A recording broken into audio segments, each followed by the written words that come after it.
The wind rattled the warped shutters of the little wooden church, carrying with it the dry scent of sagebrush and dust. Clara sat before a cracked mirror in the bridal chamber, fingers trembling as they traced the edges of her veil. The lace, yellowed with age, had once belonged to her mother. It should have felt like a blessing. Instead, it hung over her like a shroud outside. The night rang with fiddles, laughter, and the stomping of boots against the dirt road.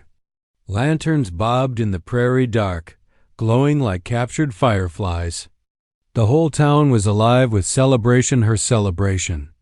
After years of being branded a spinster, Clara, at 30, was finally wed to James Rourke, the wealthiest rancher in the county. It was a match everyone approved of, the kind of marriage that promised stability, land, and children. Yet her chest felt hollow. Clara pressed her palms to her bodice, feeling her heartbeat thudding like a desperate drum. She tried to steady her breath, but even in this night meant for vows and kisses, another name echoed inside her like a prayer half forgotten. Tahu. She could still see him as if it were yesterday. The barefoot, Apache boy with coal-black hair, sprinting beside her along the banks of the San Pedro River, his laughter wild as the water spray. He had been her friend, her secret fiancé, when she was no more than a girl of 12 and he only a boy of 14. They had tied a string of wildflowers together, declaring themselves promised under the cottonwood tree. To her, it had been more binding than any preacher's words. But then, Tahu was gone. The year had been full of blood. Soldiers rode through and whispers of raids filled the air. One day Clara saw smoke on the horizon, and by the next, the Apache camp by the river lay empty. For months she waited. For years she dreamed. And slowly, her father's stern voice broke her resolve. Childhood fancies have no place in a woman's life. Clara had buried that piece of her heart, or thought she had. Until tonight, the church door creaked open and the floorboards groaned.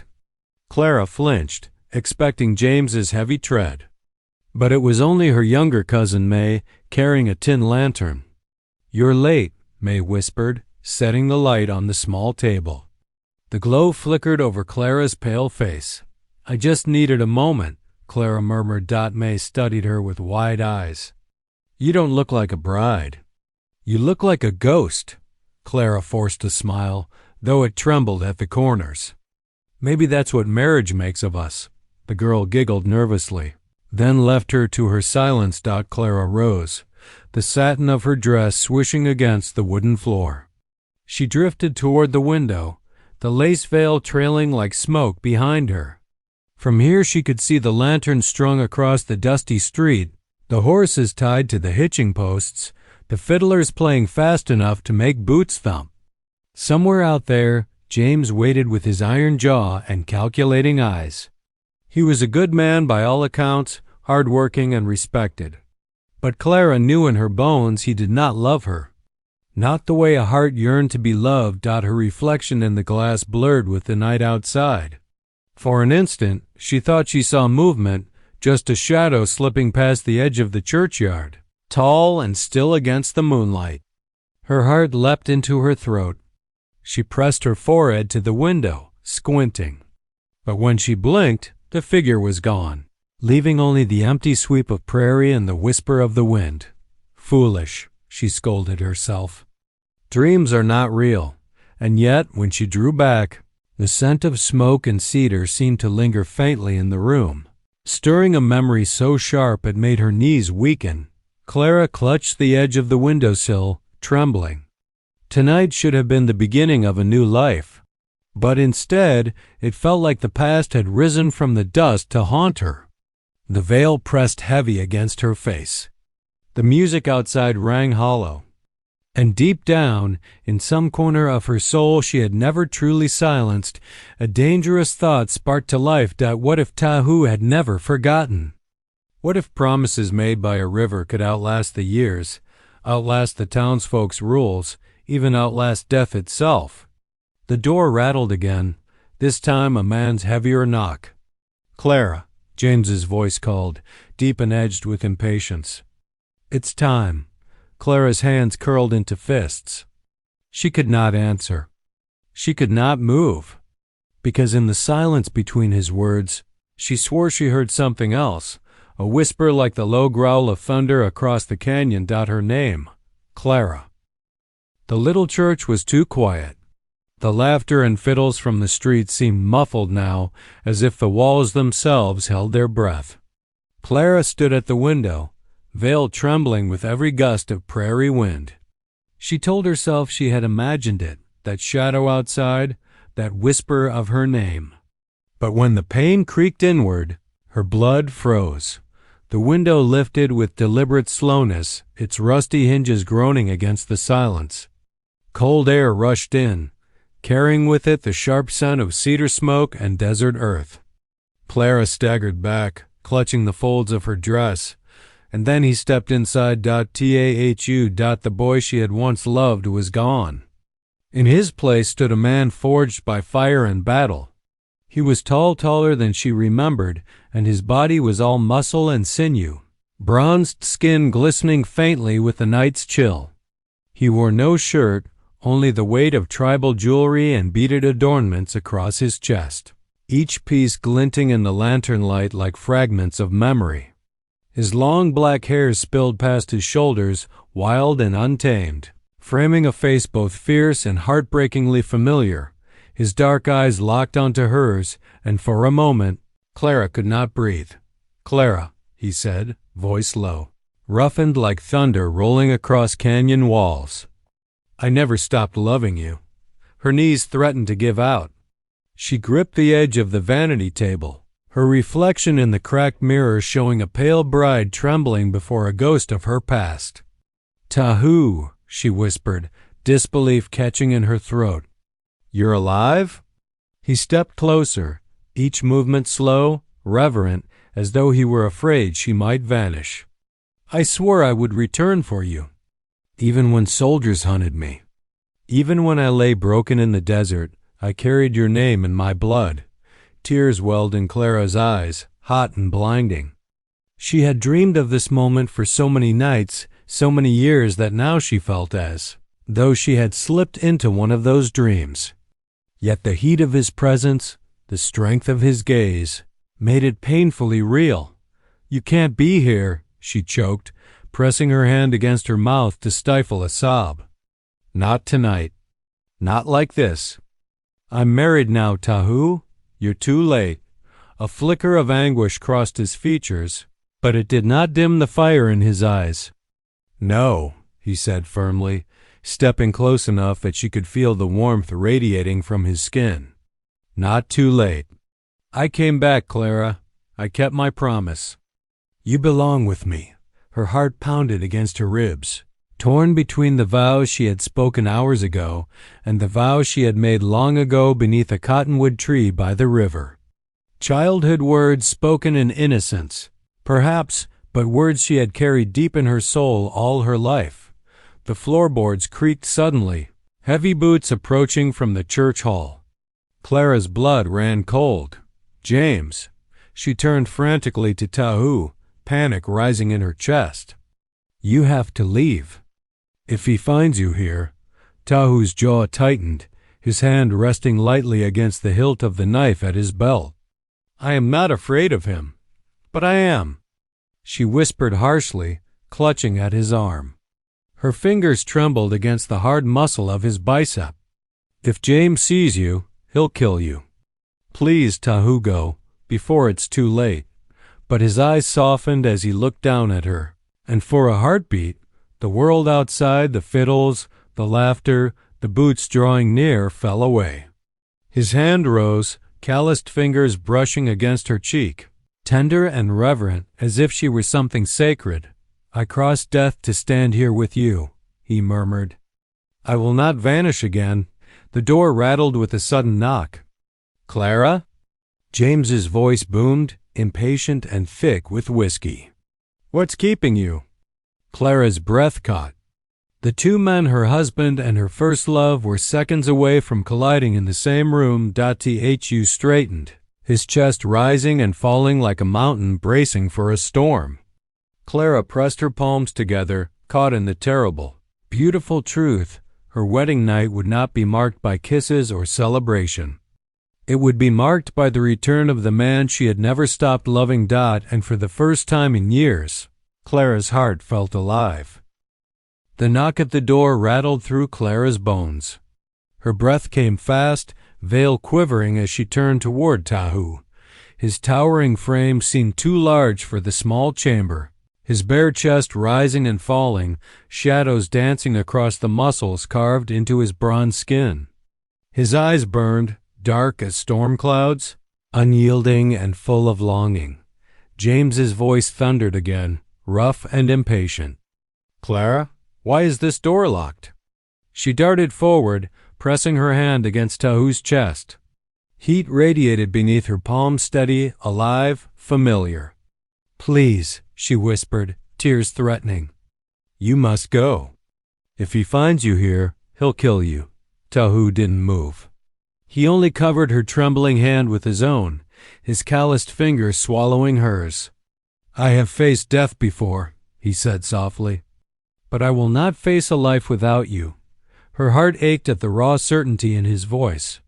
He had been gone for years, yet his presence now was like the river in flood season, impossible to deny, impossible to stop. She thought of the wildflowers they once braided into rings, the promises whispered beneath the cottonwood. She thought of the way he had held her hand when they were children, his thumb brushing her knuckles in the same way he did now. The door handle jiggled violently. "Clara!" James barked. "Open this door!"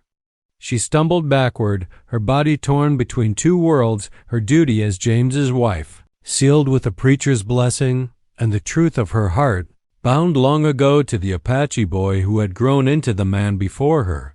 "Clara," Tahu murmured, stepping closer, forcing her to meet his gaze. "I bled for you. When soldiers struck my people down, I ran with your name on my lips. I swore I would come back for you, and here I am. Don't send me away." The weight of his words crushed her chest. She wanted to believe him, wanted to throw herself into his arms and let the world burn around them. But another part of her, older, colder, forged by years of obedience, whispered that she was a wife now, that her choices were no longer her own. The door burst open with a splinter of wood. James stumbled into the room, his broad frame filling the doorway. The smell of whiskey clung to him, his eyes narrowing as they landed on Tahu. For a heartbeat, the world froze, three souls trapped in a moment thick as thunder before a storm breaks. "What in God's name is this?" James growled, his hand already dropping to the revolver at his hip. His face flushed red, veins standing out in his neck. Clara darted between them, arms outstretched. "James, please." "It's not," but her words were drowned by the sound of steel scraping leather. James's revolver gleamed in the lantern light, steady in his hand. Tahu did not flinch. He stood tall, shoulders squared, his chest bare and proud, scars glinting like medals of survival. His eyes never left James's, unblinking, unafraid. Clara's breath came in shallow gasps. She could almost taste the gun oil in the air, could hear the faint creak of James's finger tightening against the trigger. "Step aside, Clara," James hissed, his voice sharp as broken glass. "This filthy savage doesn't belong here." "No!" Clara cried, desperation breaking through. She pressed her hands against James's chest, against the cold barrel of the gun, her tears spilling freely now. "You don't understand," her voice cracked as she looked back at Tahu, then at James, her entire life balanced on this moment, on which man she chose to protect. James's jaw tightened. "Explain yourself, woman. Who is he?" Silence hung heavy, broken only by Clara's uneven breaths. The truth pressed against her lips, aching to be spoken. "He is mine. He has always been mine." But fear kept her tongue bound. Tahu's voice broke the stillness. Low and steady, carrying the weight of both a vow and a challenge. "I am the man she loves." The words struck the room like a lightning bolt. James's eyes widened, fury igniting in their depths. His revolver jerked higher, aimed squarely at Tahu's heart. Clara screamed, shoving at his arm, the lantern flame flickering wildly with their struggle. "Stop!" she cried. "Please, stop." But the room had already shifted. This was no longer just a wedding night. It was the spark before an inferno, a clash between two men, one of law and land, the other of love and memory. Clara's body shook as she realized the truth. No matter what happened next, blood would mark the night she had tried to bury her heart. And in that terrible knowledge, her chest heaved with the truth she could no longer deny: she still loved Tahu. The revolver gleamed in the lantern light, its barrel pointed straight at Tahu's chest. Clara could hear nothing but her own heartbeat hammering in her ears, drowning out even the fiddles outside. James's breath came hot and ragged, his jaw set like iron, his finger tense on the trigger. "Step aside, Clara," James barked, his whiskey-soaked voice cracking with fury. "I won't say it again." Her arms spread wider, her white gown glowing in the wavering light like a shield of lace. "No, James. Please listen to me." But James's gaze never left Tahu, hatred blazing in his bloodshot eyes. "You come into my house of God on my wedding night to steal what's mine?" His lips twisted into a snarl. "I'll put you in the ground for less." Tahu stood tall, bare chest rising and falling, the muscles in his shoulders flexing as though he carried the weight of mountains. His dark eyes locked on James, unflinching, unafraid. "She is not yours," he said, his voice deep, steady, cutting through the room like a blade. "She never was." Clara's stomach dropped. The words hung in the air like a death sentence. James's face turned red, veins throbbing at his temples. "Savage," he spat, pulling back the hammer of the revolver with a sharp click. The sound sliced through Clara's nerves like lightning. She flung herself forward, grabbing James's arm. "Stop, please stop," she screamed, her nails digging into his sleeve. In the struggle, the lantern on the table wobbled. Clara's veil brushed against the flame. With a sudden whoosh, fire leapt upward, glass shattering as oil spilled across the wooden floor. Flames clawed at the walls, smoke curling thick and fast. The sudden blaze startled James, his arm jerked, and the revolver roared. The gunshot split the room, deafening, violent. Clara screamed, her ears ringing. The bullet splintered wood inches from Tahu's head, embedding deep into the wall. In that moment of chaos, Tahu surged forward like a panther. With a swift motion, he struck James's wrist, sending the revolver clattering across the floorboards. James staggered back, cursing, his eyes wild with both rage and fear. "Go!" Tahu barked, seizing Clara's hand. His palm was rough, hot, and commanding. She stumbled after him as smoke thickened, choking the air, the flames spreading fast across the timber walls. James lunged, grabbing Clara's arm. "You'll not leave with him," he bellowed, his grip iron strong. Clara cried out, torn between their hands, the one she had been forced to take in marriage and the one she had always dreamed of holding. Her body shook as the fire roared around them, heat searing her skin, smoke stinging her eyes. Tahu's jaw clenched. He yanked her toward him with a strength born of desperation. "Choose, Clara!" he shouted over the roar of flames. "Now!" Her heart pounded so violently she thought it might burst. In James's grip she felt only rage and possession, the weight of duty. In Tahu's she felt something deeper, wild, terrifying, but alive. The floor groaned beneath them as the fire chewed through beams. Sparks rained down, the room collapsing into chaos. Clara gasped, tears streaking her soot-stained cheeks. She turned to James, his face twisted in fury, and then to Tahu, his eyes burning with something that wasn't anger but love. her decision ripped from her chest in a single sob.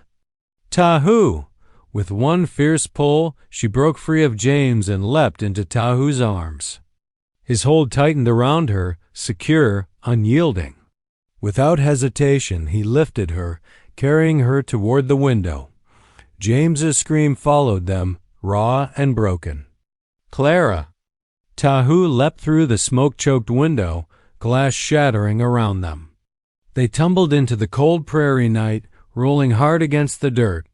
Clara gasped for air, the icy wind searing her lungs after the furnace of the church. Above them, the flames devoured the wooden chapel, smoke billowing into the star-strewn sky. The sound of townsfolk shouting and rushing toward the blaze filled the night. Boots pounding, buckets sloshing. Tahu rose swiftly, pulling Clara to her feet. "We must go," he said, his hand still gripping hers as if he'd never let go again. Through the smoke, Clara caught sight of James silhouetted in the burning doorway, his face lit red by fire. His eyes locked on her with a fury that promised this wasn't over. Tahu whistled sharply. From the shadows emerged a painted Mustang, nostrils flaring, hooves pawing at the dirt. In one swift motion, Tahu swung Clara onto the horse and vaulted up behind her dot as the church collapsed into flames and James roared her name into the night. Clara pressed her face against Tahu's chest, her heart pounding with fear and forbidden joy. Her wedding night was no longer a night of vows, it had become the beginning of war. The prairie wind stung Clara's face as the horse galloped into the wilderness, her arms locked tight around Tahu's waist.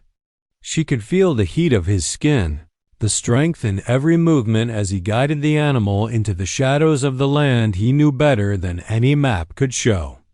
Behind them, gunshots cracked like thunder. James's men giving chase, but the sound grew fainter as the night swallowed them whole. Her veil had long since torn away, snatched by the wind and left fluttering in some patch of sagebrush behind them. What remained was her breathless heart, her white gown dirtied and tangled, and the terrifying exhilaration of freedom. She hadn't chosen but couldn't deny. Hu slowed the horse only when the land changed, when rocks rose like jagged teeth against the sky and the earth turned into a winding trail leading to the high mesas. He dismounted in one smooth, powerful motion and helped her down. For a moment, Clara just stood there, trembling, her fingers clutching the rough fabric of his arm as though he were the only thing keeping her upright. "You should not have come back," she whispered, her voice breaking. Tahu's dark eyes burned with something between pain and defiance. His long black hair, loosed by the wind, framed his face as the moonlight touched the sharp lines of his jaw.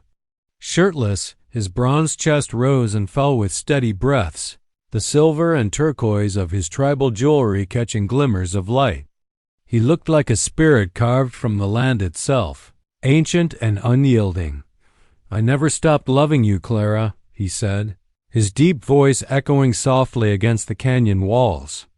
"Not in war, not in exile, not even when they told me you were lost to me forever." Her chest tightened.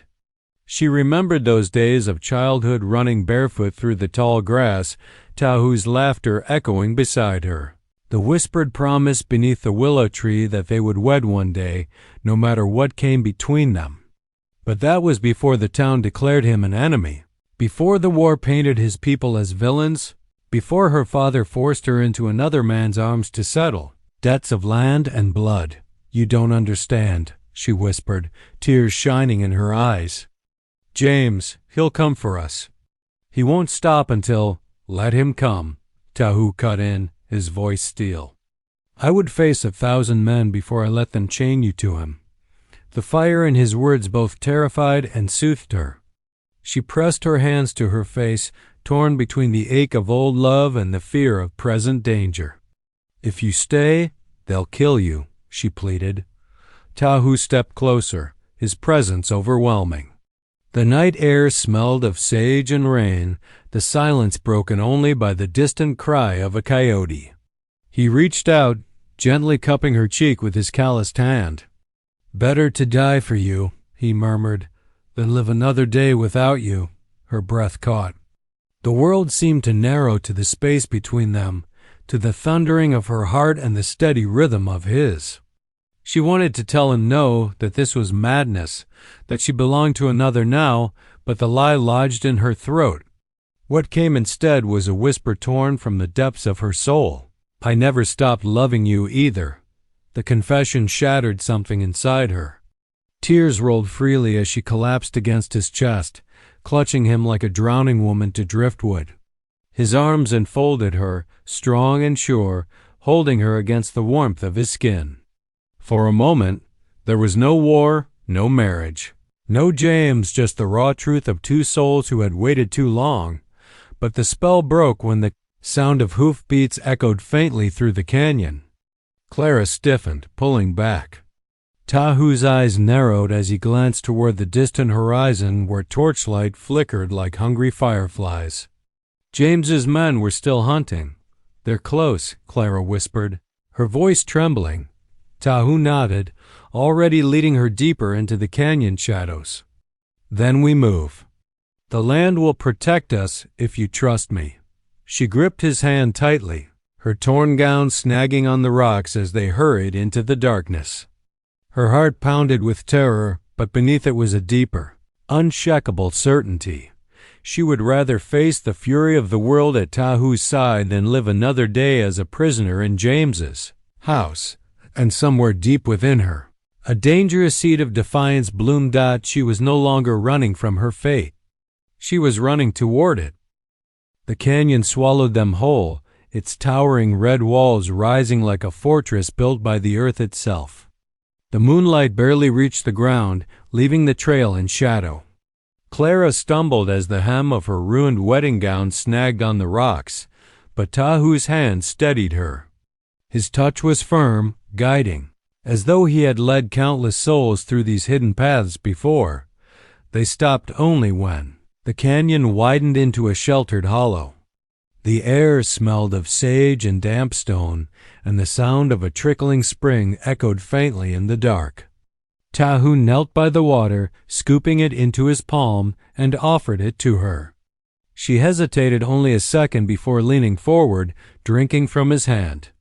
The water was cool, grounding her in the moment. Her eyes lifted to his, and she realized how close they were. His long black hair hung loose around his shoulders, the silver and turquoise jewelry gleaming softly against his chest. Shirtless, his bronzed skin bore scar stories etched into him by battles and survival. Clara's breath caught.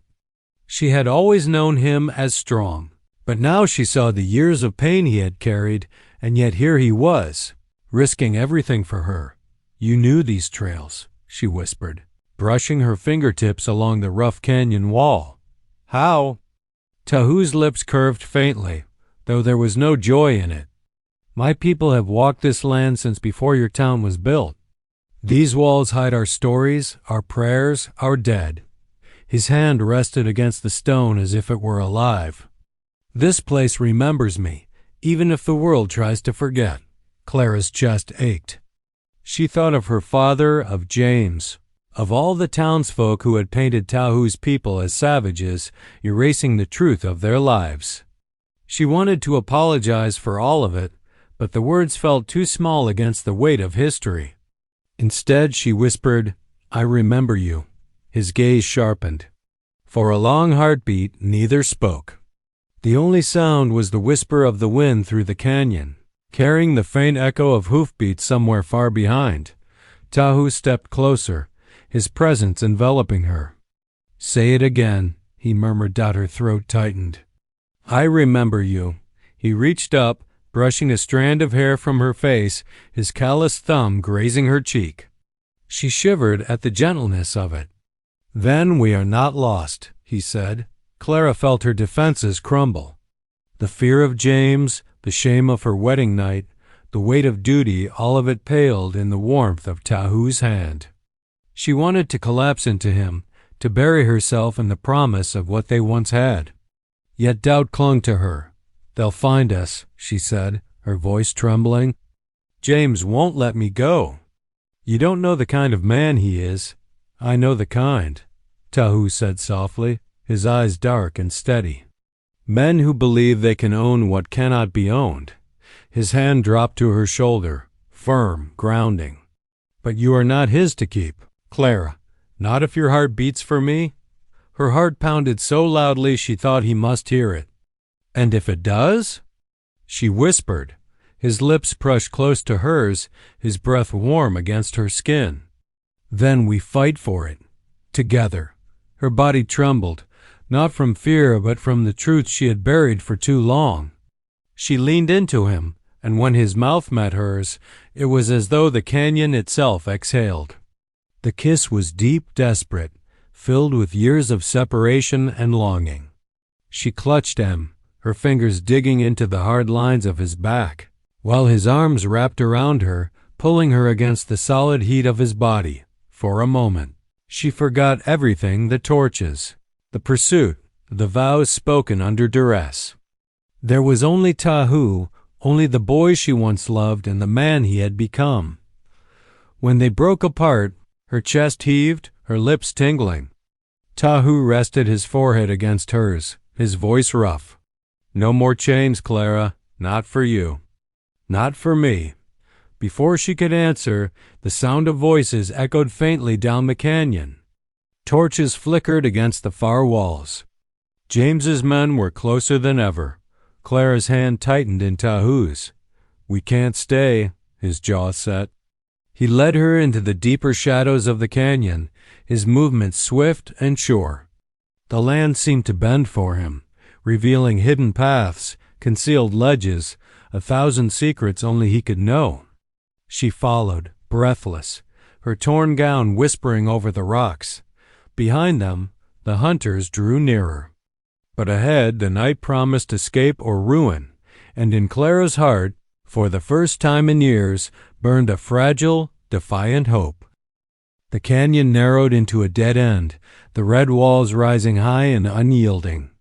Clara's heart sank as she and Tahu halted at the rock face. They had no more paths to take. The only sound was her ragged breathing, the rustle of her torn gown, and the steady rhythm of Tahu's chest as he stood before her, shielding her with his body. Then the glow of torches spilled into the canyon mouth. James and his men rode in, their horses snorting, their guns glinting in the firelight. James dismounted first, his boots crunching on the gravel. His face was red with rage, his jaw tight as he glared at the pair. "Clara," he growled, his voice low and venomous. "Step away from him. Now." Clara felt her stomach twist, but Tahu reached back and caught her hand, squeezing it gently.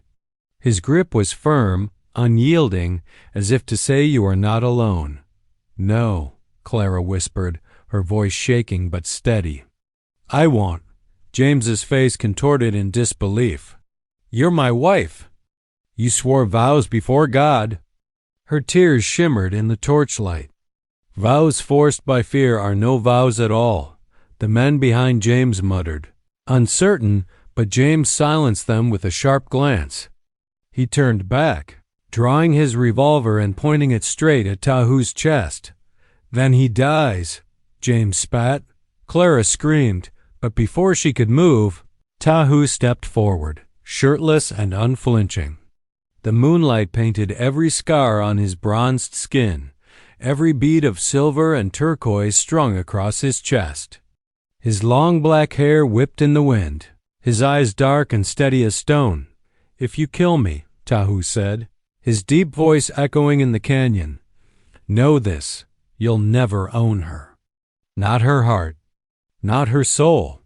James's hand trembled on the trigger, fury warring with doubt. Clara darted forward, standing in front of Tahu, her arms outstretched. "You'll have to shoot us both," she cried. "Because I'll never go back to you, James. Never." The canyon went silent. The only sound was the distant howl of a coyote and the crackle of torch flames. James's eyes darted between them, his breath heavy, his body shaking with rage. He looked like a man about to break in two between pride and loss, between power and surrender. Finally, He snarled and fired his shot, striking the canyon wall inches above their heads, stone splintering. Clara flinched, but Tahu didn't move, his hand still steady on hers. "You're dead to me," James spat at her, his voice raw. He turned to his men, barking, "Leave them. They'll rot in this wilderness." One by one, the riders hesitated. Then followed James as he mounted his horse and stormed away, their torches fading into the night. The canyon fell into darkness again, the echoes of hoofbeats fading into silence. Clara trembled, her knees weak, and collapsed against Tahu, his arms wrapped around her, strong and sure, his heartbeat steady beneath her cheek. "You're free now," he whispered into her hair. Clara sobbed against his chest, the weight of years breaking loose inside her. I thought I'd lost you forever." Tahu tilted her chin up, his eyes shining with fierce tenderness. "Not even death could keep me from you." Their lips met, and this time there was no hesitation, no fear. The kiss was fierce, claiming, filled with the promise of a new life. The canyon walls seemed to hold their secret, the stars bearing silent witness above. When they finally pulled apart, Clara pressed her forehead to his. "Where do we go now?" Tahu glanced up at the cliffs, then back into the vast dark wilderness. "Anywhere," he said softly. "Everywhere. So long as it is together." Clara took his hand, her torn gown trailing behind as they walked into the shadows of the canyon. The night was uncertain, the future unknown. But for the first time in her life, Clara's heart was unshackled, and as she leaned against Tahu, she knew with absolute certainty. She had chosen love over chains. She had chosen him, forever.